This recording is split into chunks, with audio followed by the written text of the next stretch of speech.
জয়তু শ্রীরামকৃষ্ণ। কথামৃতের একটুখানিতে আজ এই পর্বে আলোচ্য বিষয় হলো প্রথমে ঈশ্বর চুম্বক আর ভক্ত সূচ, শেষে ভক্ত চুম্বক আর ঈশ্বর সূচ। শ্রীরামকৃষ্ণ কথামৃতে ভগবান রামকৃষ্ণ সহজ সরল ভাষায় যে শিক্ষা দিয়েছেন তা থেকেই আমরা আজকের আলোচ্য বিষয়টির ব্যাখ্যা শুনব এবং শিক্ষা নেওয়ার চেষ্টা করব। তো চলুন আমরা এগুলো আলোচনা করতে থাকি। আর যদি আলোচনা ভালো লাগে তাহলে শেষে আপনারা একটু লাইক ও সাবস্ক্রাইব করে দেবেন।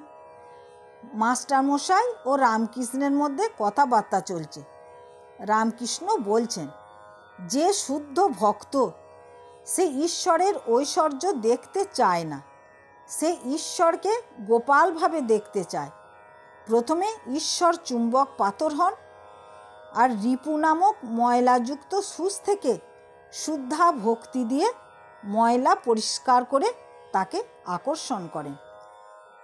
এরপর ওই ভক্ত যখন সম্পূর্ণ হয় তখন ভক্তই চুম্বক হয়ে ঈশ্বরকে আকর্ষণ করতে থাকেন, অর্থাৎ তখন ঈশ্বর ভক্তের ভগবান রূপে ধরা দেন।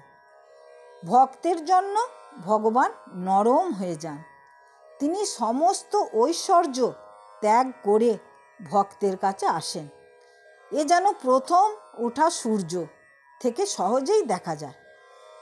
ভগবানের সহজ সরল বিশ্বাস থাকলে তবে শুদ্ধা ভক্তি ও শুদ্ধ মন হওয়া যায়। ঠাকুর বলছেন, সংসারে মন ও মুখ এক করতে।